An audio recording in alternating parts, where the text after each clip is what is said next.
তুমি এখানে কেন আসছো? দিদা, চলে যাও।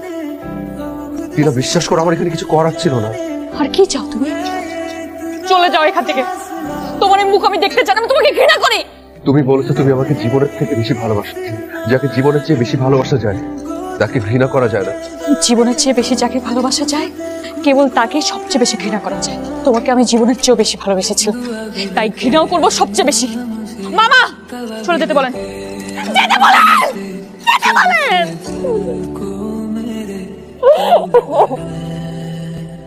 আমি জানি না কি হয়েছে, মানে বললো বুকে ব্যথা করছে। এই তুমি ঠিক আছো? বড় ডাক্তার কে আছে, উনি ডাকতেন, প্লিজ ডাকতেন না, যান না আপনারা। কি হয়েছে ওর? আপনার হাজবেন্ড তো? জি। ওনার অবস্থা একটু ক্রিটিক্যাল। এনজিওগ্রাম করে যা পাওয়া গেল, আপনার হাজবেন্ডের রক্তনালীতে 99% ব্লক। রিং বসানো সম্ভব। As early as possible bypass surgery করাতে হবে।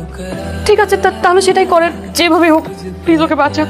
টেনশন করবেন না, স্যার ওটিতে আছেন ছোট্ট একটা সার্জারিতে। স্যার আসলেই বলতে পারবো যে কখন এই সার্জারিটা করেন। কিন্তু যদি দেরি হয়ে যায় ডক্টর, আমি কি ওকে অন্য হাসপাতালে নিয়ে যাব?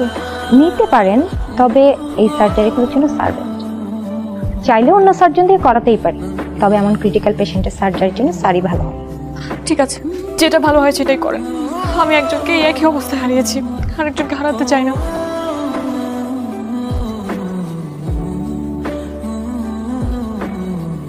পেশেন্টের ফ্যামিলি মেম্বাররা কোথায়? আচ্ছা স্যার, ওখানটা বসে।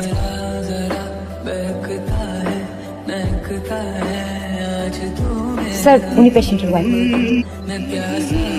না, উনি করবে না। কি বলছেন? স্যার তো করবেন বলেছেন। আমি চাই উনি সার্জারিটা করুক। উনি আমার হাজবেন্ডকে মেরে ফেলবে।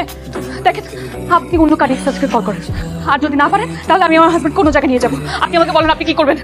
স্যার কেন আপনার হাজবেন্ডকে মেরে ফেলবেন? সরি স্যার, কিছু মনে করবেন না। আমি জানি উনি মেরে ফেলবে। দেখেন, আপনি একটা মানুষকে পুরোপুরি চিনতে পারেন না।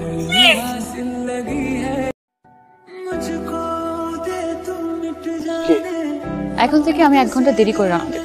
কেন? কেন আবার? যেহেতু তুমি লেট করেই আসো, তাহলে আমিও লেট করে রওনা দেই। এখন কি আদর্শ প্রেমিকের মতো কানে ধরে সরি বলবো? আদর্শ প্রেমিকদের কানে ধরে সরি বলার কোনো প্রয়োজন পড়ে না, কারণ তারা সময় মতো চলে আসে। আচ্ছা ঠিক আছে, তাহলে গুড নিউজ একটা। কি?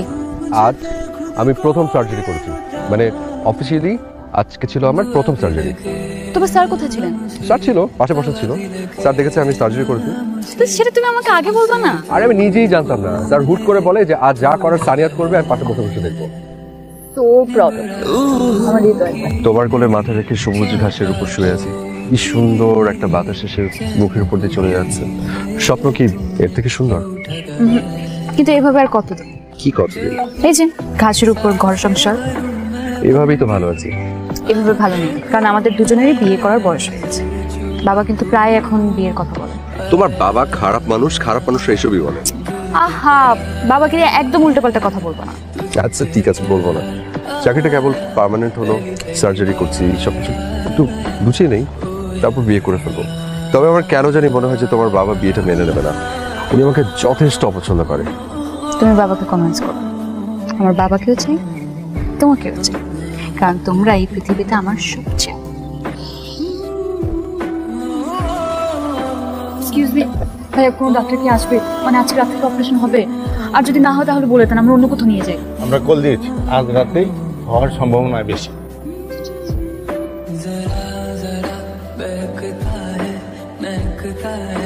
আচ্ছা, সব সম্পর্কর শেষটা কি সুন্দর হয় শুরুর মতো? সম্পর্কের শেষ কি কখনো হয়? আসলেই হয় না। আচ্ছা, আমাদের মাঝেও কি কখনো ভুলে যাওয়ার কথা আসবে? আমি ডাক্তার, জ্যোতিষী না। যদি কখনো তুমি হারিয়ে যাও? কিছু কিছু সম্পর্ক হয় শুধু ভালোবাসার জন্য, একসাথে জীবন কাটানোর জন্য, হারালেও মনে রাখা যায়। আচ্ছা, আমরা এত কঠিন কঠিন কথা কেন বলছি? কারণ আমরা কঠিন প্রেম করছি। কঠিন প্রেম সিনেমা আছে এই নামে। কঠিন প্রেমের জ্বালায় মন বসে না পড়ার টেবিলে। বলবো কথা বাসর ঘরে, তার আগে চাই কোটি টাকার খাবে।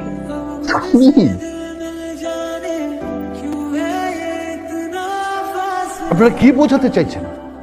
এই কমিটি যদি ব্যর্থ হয় তাহলে বছরের পর বছর এই হাসপাতাল চলছে কিভাবে? আসলেই কি চলছে? যদি চলেই থাকে তাহলে নীতিবান নিঃস্বার্থ কিছু চিকিৎসকদের জন্য চলছে, আর অর্ধেক হাসপাতালটা চলে গেছে কিছু দুর্নীতিগ্রস্ত পরিচালকদের পকেটে। চুপ করুন। আপনি বেশি কথা বলছেন। আপনাকে কথা বলার সুযোগ দিয়েছে বলে আপনি যাতা বলবেন নাকি? I am sorry director sir, উনি কিন্তু একটুও বাড়ি বলেননি, বরং আপনাদেরকে সম্মান দেখিয়েছেন। আপনাদের নামটা না বলে। কি বলতে চান ক্লিয়ার করে বলেন। স্যার, আমরা ক্লিয়ার করে না বললেও আপনাদের স্পষ্ট বোঝার কথা আসলে কি বলতে চাচ্ছি। এই হাসপাতালের চিকিৎসক, নার্স সহ সাধারণ মানুষ ভোগান্তির শিকার, এটা কারো অজানা না, এবং সবই হচ্ছে আপনাদের জন্য। যারা অনেস্ট, দক্ষ চিকিৎসক, নার্স, আপনারা তাদেরকে অবহেলা করছেন। আপনারা নিয়োগ দিচ্ছেন অযোগ্য কিছু মানুষকে, যারা শুরুতে অনেক বড় একটা অঙ্কের চেক আপনাদের হাতে ধরিয়ে দেয়। আমের সিজনে আম, ছোট ঈদে পাঞ্জাবি, বড় ঈদে খাসি পাঠায়। কটা যন্ত্রপাতি কেনা হয়েছে এই হাসপাতালের জন্য? কটা ডিপার্টমেন্ট এক্সটেন্ড করা হয়েছে? হয়, অথচ বছরে লাখ লাখ টাকা বাজেট নেওয়া হয় এই যন্ত্রপাতি কেনার জন্য, ডিপার্টমেন্ট এক্সটেন্ড করার জন্য। কেন আমরা রোগীর চিকিৎসা করার সময় প্রয়োজনীয় জিনিসপত্র, মেডিসিন পাই না? তাই না, ঠিক আছে। ঠিক নাই, কি হয়েছে বলো? আচ্ছা, একটা খারাপ মানুষের ঘরে তোমার মতো ভালো একটা মেয়ে কিভাবে হয়? প্লিজ বাবাকে নিয়ে কোনো কথা বলবো না। আমি বলতে চাইনি, তুমি বলেছ আমাকে। তুমি বাবাকে অপছন্দ করো, সেটা আমি বুঝি। তোমার বাবা কি কি করে সেটা জানলে তুমিও তাকে অপছন্দ করবে। গরিব মানুষের হক নষ্ট করছে, অসহায় গরিব মানুষের সুচিকিৎসা পাচ্ছে না তাদের দুর্নীতি, লুটপাটের কারণে। একটা জেনারেটরের কারণে একটা মা তার সন্তানকে হারিয়েছে। মানুষের অভিশাপ লাগবে না? লাগবে তো। আমি বাসায় যাবো। তুমি কেন রাগ করছো? ওয়াহাব স্যার শুধু তোমার বাবা না, একটা হাসপাতালের অভিভাবক। তুমি তাকে চাইলে দুইভাবে দেখতে পারবে। একটা তোমার বাবা হিসাবে দেখবে, খারাপ লাগবে না, কিন্তু যখন একজন হাসপাতালের অভিভাবক হিসেবে দেখবে, তোমার কিন্তু তখন খারাপ লাগবে। কিন্তু আমার মেয়েকে তুমি কি বলেছো? আর মিথ্যে কিছু বলিনি, যেটা সত্যি তাই বলছি। আমার মেয়েকে তুমি এসব কথা বলতে পারো না। আপনার কোনো কিছু জানার অধিকার আপনার মেয়ের না থাকতে পারে, কিন্তু আমার সবকিছু জানার অধিকার কিন্তু দিনের আছে। তোমার কোনো অধিকারই নেই। আমি বেঁচে থাকতে আমার মেয়েকে আমি তোমার ঘরে দিচ্ছি না। এই ছেলে আমার জীবন নেবে। রহমান সাহেব, কালকে হসপিটাল থেকে সানিয়াতকে বের করে দেবো। চলুক বা না চলুক, ও এমন কি হয়ে গেছে? আমরা নতুন ডাক্তার অ্যাপয়েন্টমেন্ট দেবো।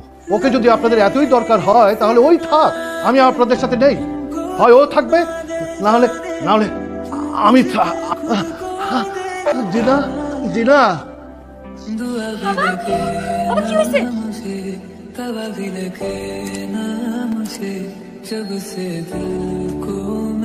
কি হয়েছে বলেন? স্যারের রক্তনালী অনেকখানি ব্লক, অপারেশন করা লাগবে। তাহলে অপারেশন করছেন না কেন? শুরু করেন। সবচেয়ে ভালো হয় অপারেশনটা সানিয়াত করবে। প্লিজ প্লিজ সানিয়া, তুমি আমার বাবাকে বাঁচাও।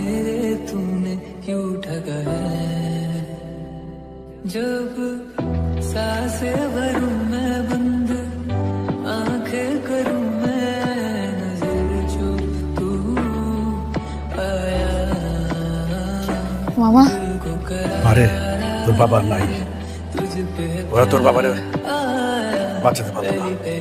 বাদ একটা সিদ্ধান্ত হয়েছে, ওই ছেলের যে অপারেশন করা ঠিক হয় নাই, বইরা গেছে না বাইরে ফেলে সামনে জানে। খুব ভুল সিদ্ধান্ত হয়েছে। আই এম সরি, আমি তোমার বাবাকে বাঁচাতে পারি না। মারতে তো পারছো, সব রাগ মিটে গেছে না? আমরা সবাই মিলে অনেক চেষ্টা করছি। We are not God. সবকিছু তো আল্লাহর হাতে আলটিমেটলি। না, আমরা মিথ্যা কথা বলবো না আমাকে। দিদা, আমার বাবাকে মেরে ফেলছো তুমি, মিথ্যা করে করছো। ওনার সিচুয়েশন খুব ক্রিটিক্যাল। মিথ্যা বলবো না। সবাইকে বাঁচাও, শুধু আমার বাবাই মরে গেছে। মেরে ফেলছো না?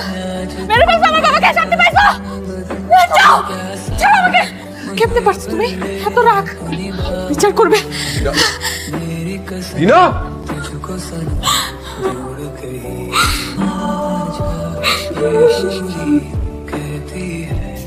ডক্টর, টেনশনের কোনো কারণ নেই, অপারেশন খুবই ভালো হয়েছে, সাকসেসফুল। Thank you. পেশেন্ট এখন কার্ডিয়াক আইসিইউতে আছে, জি। কালকে এনে দিয়ে দেবো। Thank you so much.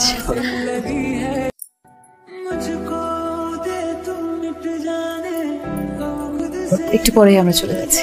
আলহামদুলিল্লাহ অনেক ভালো ফিল করছে। অপারেশনের শুরু থেকে আজ পর্যন্ত আপনারা অনেক করেছেন।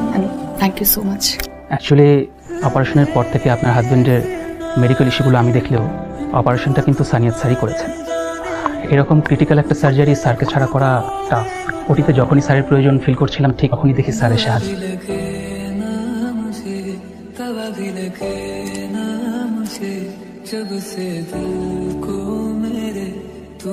বলে না, জীবন মৃত্যু আল্লাহর হাতে, তিনি সঠিক সময় সঠিক মানুষকে পাঠিয়ে দেন, এটাই সত্যি। স্যার আপনাদের এটা বলতে নিষেধ করেছিলেন, কিন্তু শেষ দিনে এসে কেন যেন আপনার কাছে কোনো কিছু লুকাতে ইচ্ছা হলো না। ওনার বাসা কোথায়? আই মিন ওনার ফ্যামিলি, ওয়াইফ? না না, স্যার তো বিয়ে করেননি। পুরা ময়না টয়না হয়ে সপ্তাহে একদিন বা এরকম 4-5 দিন পর একদিন দিলেই হবে, বুঝছো? আর এই যে দেখো এগুলো সব